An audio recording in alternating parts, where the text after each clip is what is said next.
ririya sasu risohoka rikwiye kugenda yanditseho izina y'uwo urigeneye. Urumva icyo nshaka kuvuga? Hari abo dufite ibyo dupfa nabo, nk'izi nterahamwe, aba mujya mwumva FDLR n'abandi bazishyigikiye, abo dufitanye ikibazo pe. Ariko abagiye kubashyigikira cyangwa ababashyigikira, abo ngabo ni abanzi bizanye gusa, bafite kudushakaho ibibazo nyine. Nibo bavamo abavuga ko, bakabivuga no ku mugaragaro nta soni, ko bazatugirira nabi. Kimwe mu bintu byibasiye isi muri iki gihe harimo urubyiruko rwabaswe n'ibiyobyabwenge, indwara zidakira zibasiye abantu, ndetse n'amakimbirane yo mu miryango. Hari uwaje nk'igisubizo kuri ibyo byose byavuzwe haruguru. Ninde? Akora iki? Akorera he? Yitwa Muganga Nzito, akorera mu karere ka Nyamasheke, ariko aho waba uherereye hose ku isi akugezaho imiti. Icyo ugomba gukora ni ukumuhamagara mukivuganira. Niba uri muri diaspora wigira ikibazo, wowe muhamagare gusa muvugane, aguhe inama z'ubuzima kandi aguhe n'imiti. Muravugana ku buryo umuti uri bukugereho ukavurwa kandi ugakira. Ni muganga gakondo w'inzobere mu kuvura akoresheje ibimera. Afite umuti aguha wari warabaswe n'itabi ugahita urireka burundu, kandi urabizi ko itabi bishobora kukwica. Atanga umuti ku bakobwa babuze imihango n'abajya mu mihango ntikame. Avura amarozi y'amahuherano, amategano ndetse n'amatamikano. Atanga umuti w'uruhereko. Avura karande n'inyatsi, nyabingi n'imitsiriko. Atanga umuti wongera akanyabugabo, ndetse akanatanga umuti wongera amavangingo ku bagore. Atanga umuti wa diabete, uw'umwijima, uwa hepatite A na hepatite B. Atanga umuti ku bafite umubyibuho ukabije ndetse n'abananutse cyane. Atanga umuti ku bafite ibiro byinshi bashaka kubigabanya, ndetse n'abafite ibiro bike bashaka kongera ibiro. Atanga umuti n'ubujyanama ku bafite amakimbirane yo mu miryango. Agufasha kugarura ibyawe byibwe, akanaguha ubujyanama butuma ubana n'abandi neza mu kazi, ndetse no kugira igikundiro mu nshuti zawe. Umwihariko kuri uyu muganga nuko igihugu cyose waba uherereyemo ku isi akugezaho umuti. Ushobora kwibaza uti umuganga ushobora gukura ubuzima bwawe mu kaga akakugarura umugore wawe wagutaye ntabwo ahenda? Igisubizo ni oya. Ugereranyije umuti aguha n'amafaranga make y'umuha ntaho bihuriye. Kuva aka kanya ugiye kwicuza impamvu wowe n'inshuti zawe mutamenye uyu muganga mbere. Hamagara iyo nimero, namara kukuvura urahita wicuza impamvu utamumenye mbere. Ushobora kumuhamagara kuri call isanzwe cyangwa kuri WhatsApp. Aboneka amasaha 24 kuri 24. Muganga Nzito, igisubizo ku buzima bwawe n'ubw'inshuti zawe. Izi mboga nkoranya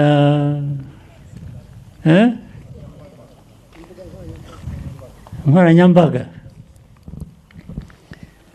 haruhejwe hose, keretse utashatse kujyaho. Ubeshya mwagiye mumunyomoza, ibyo byamunanira yazana intambara mukamurasa. Ikibazo kiri he?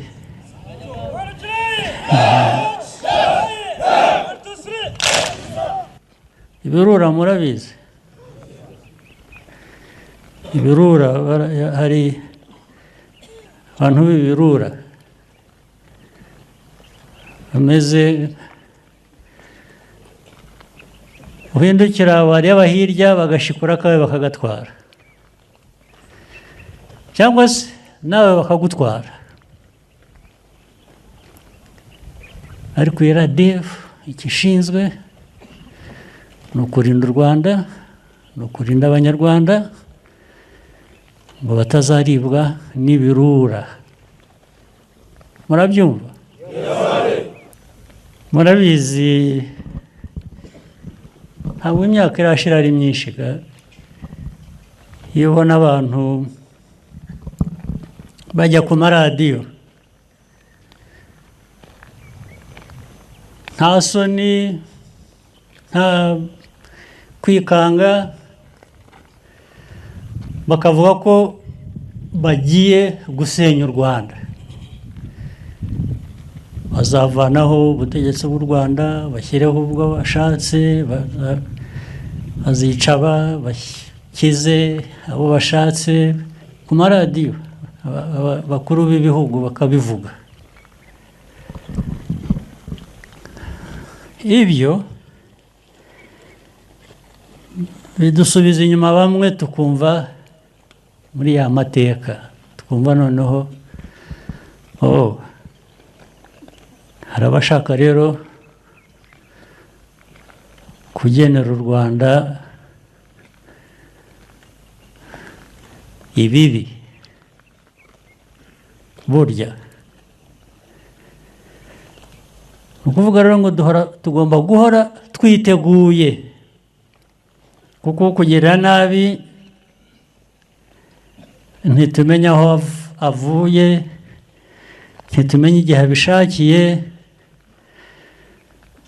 ariko wowe ugomba guhora witeguye nk'abo bashakuje cyane bakavuga ko bagomba kugira u Rwanda nabi sinabinyura iruhande ariko sindi buvuge byose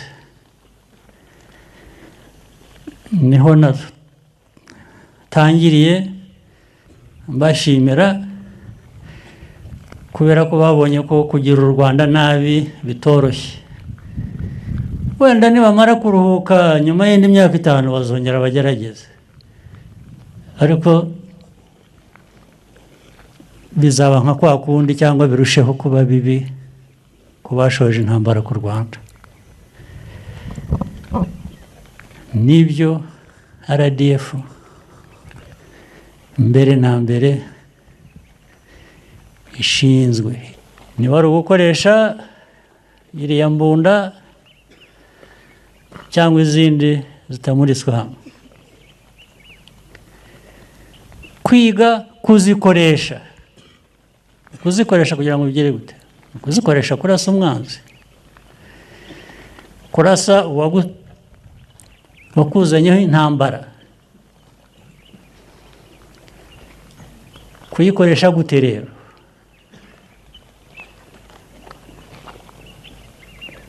ikoresha gute ntabwo ari uyifata ugafata imbarutso ukarasa amasasu gusa ntabwo uba warwanya ririya sasu risohoka rikwiye kugenda ryanditseho izina y'uwo urigeneye urumva icyo nshaka kuvuga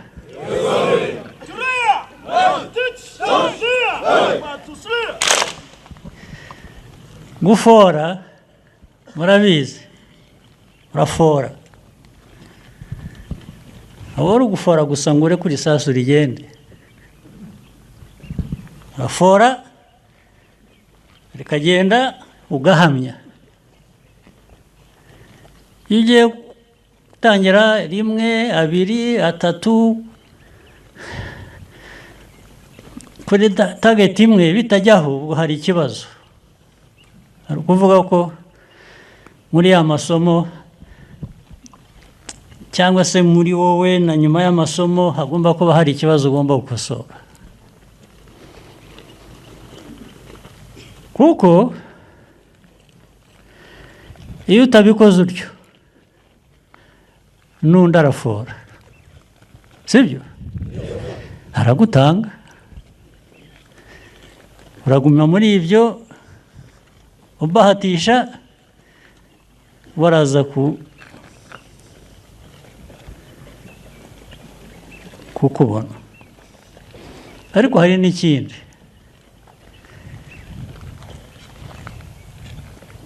ubu kijyanye noneho n'ibijyanye na economy y'ibyo dukoresha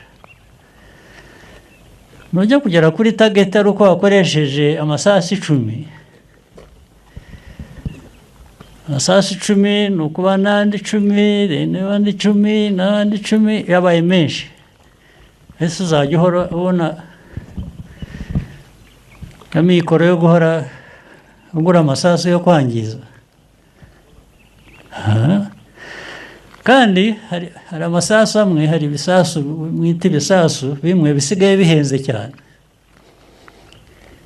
hari ibisasu kimwe gisigaye kigura nk'amadolari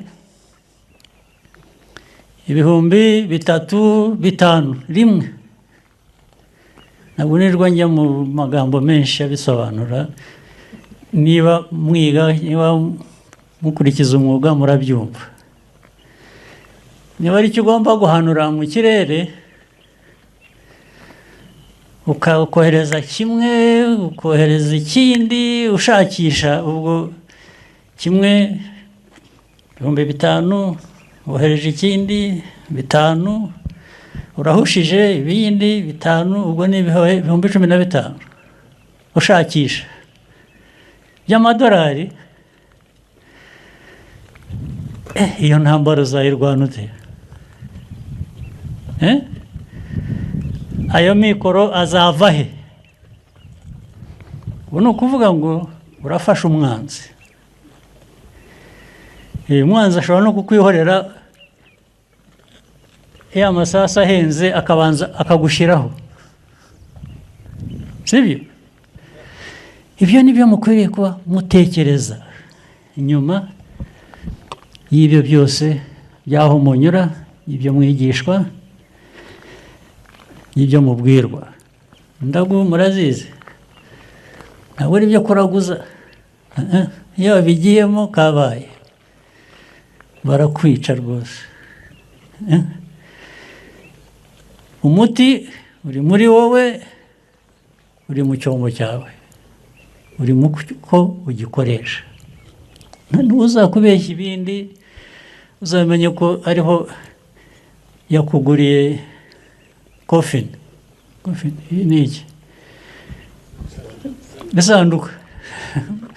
Uzakubeshya ibyo bindi ko hari ibindi bibigena, yakuguriye isanduka bazakubikamo. Hari abo dufite ibyo dupfa nabo, nk'izi nterahamwe, aba mujya mwumva FDLR n'abandi bazishyigikiye, abo dufitanye ikibazo pe. Ariko abagiye kubashyigikira cyangwa ababashyigikira, abo ngabo ni abanzi bizanye gusa, bafite kudushakaho ibibazo nyine. Nibo bavamo abavuga ko, bakabivuga no ku mugaragaro nta soni, ko bazatugirira nabi. Niba mubyibuka neza bigitangira muri UN hari umuntu wavuze ngo ibiriho mu Rwanda by'ubwicanyi igihe abantu bapfaga, genocide iba. Hari umuntu mukuru cyane avuga ngo nta genocide iriyo.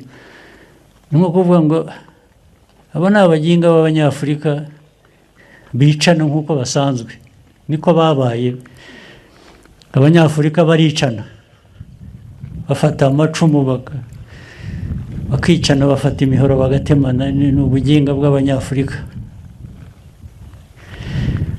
Ubwo uruhare rwabo bo hanze ruvuyemo, hasigaye ubuginga bw'Abanyafurika, ubuginga bw'Abahutu n'Abatutsi mu Rwanda, ubuginga bw'Abanyarwanda, baba Abahutu baba Abatutsi, ni abaginga baricanye. Ubwo interuro irarangiye. Ni uko abantu bashaka ko ariko abantu bagomba kubyumva. Niba ariko abantu bashaka ko byumvikana, namwe se mwabijyamo mukabyumva gutyo?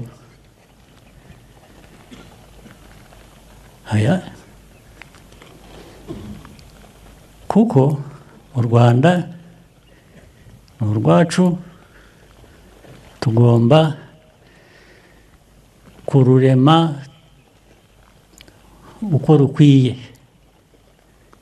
Abanyarwanda bakaba uko bashaka kuba. Uzabona rero mu binyamakuru, n'ubu ntimubibona, ariko mubibona. Njya mbaza abantu bambuka bakajya nko muri Kongo yo hakurya, hariya Eastern Congo. Abantu bavayo batubwira ko uko ibintu bimeze ubu muri za Goma, Rucuro, Kamunuka, za Bukavu, mbese mu nkengero zaho hose, barakubwira ko ubuzima bumeze neza ubu kurusha uko bwabaye mbere y'ibi bijya kuba. ariko ntabwo ariko buri wese abibona, ntabwo bivuze ko atari byo, ahubwo nimujya gukurikirana mukareba neza n'ubu murabibona. Abanyamakuru, ibihugu nyine ibyo byo hanze bita impatse ibihugu, ababikoze abafite ayo mateka bakagerageza kwerekana ko ibibazo ni M23, AFC, M23 n'u Rwanda na RDF. Iyi ngiyi RDF niza kuba iriyo, ibyo bavuga ntabwo ari byo yakora. RDF ibyo yakoze cyangwa ibyo yakora muribuka, ariko abantu bamwe banyuze hano n'amasanarize n'abandi banyuze hano bagaherekezwa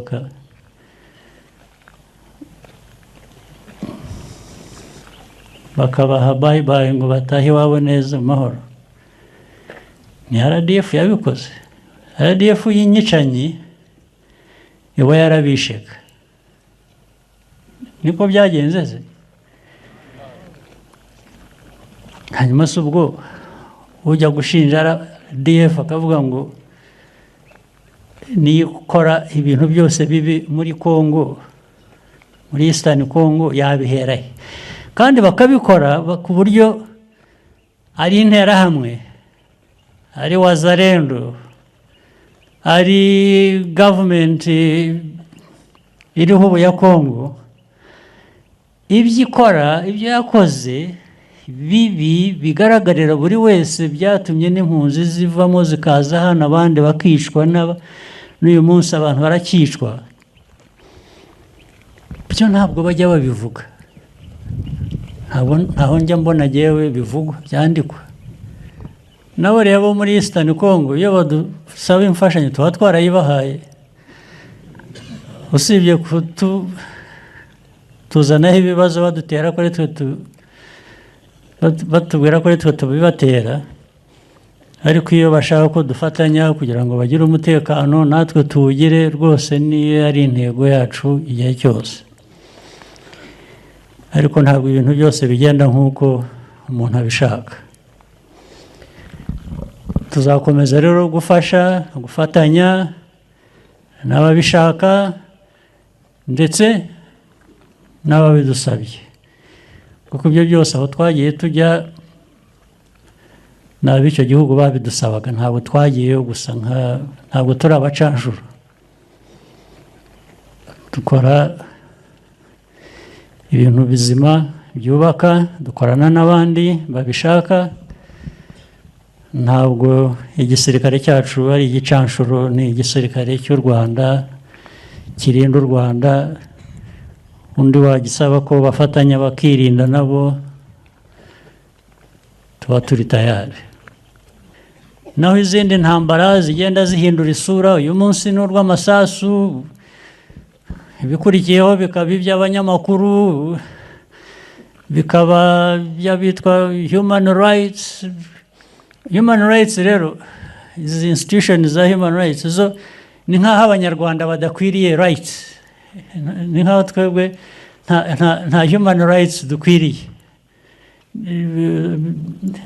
Kandi amateka yacu atwereka ko ahubwo nitwe tubikeneye kurusha, ariko bakaturega ko rero intambara zihindura isura. Hari intambara z'amasasu, hari izindi zirimo ubwenge bwinshi, bakakwita icyo utari cyo, bakakwitirira icyo utakoze, bagahora urugamba rwo guharabika, muraruzi.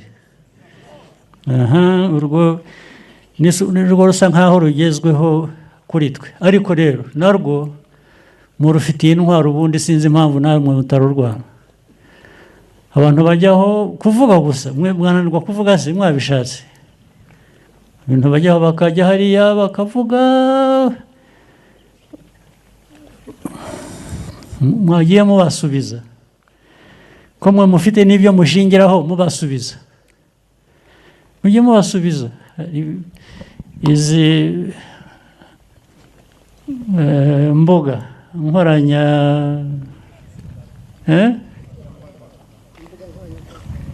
nkoranyambaga hari uhejweho se keretse utashatse kujyaho ubeshya mwagiye mumunyomoza ibyo byamunanira yazana intambara mukamurasa ikibazo kiri he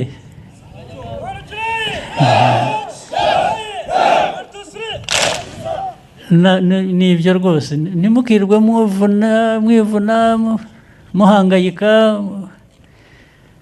ku bitureba aho tuzajya gushoza intambara mu kindi gihugu ibyo ngibyo nibabibarega bazaba bari mu kuri nta mpamvu bikwiriye kuba ntabwo turi bagashoza ntambara rwose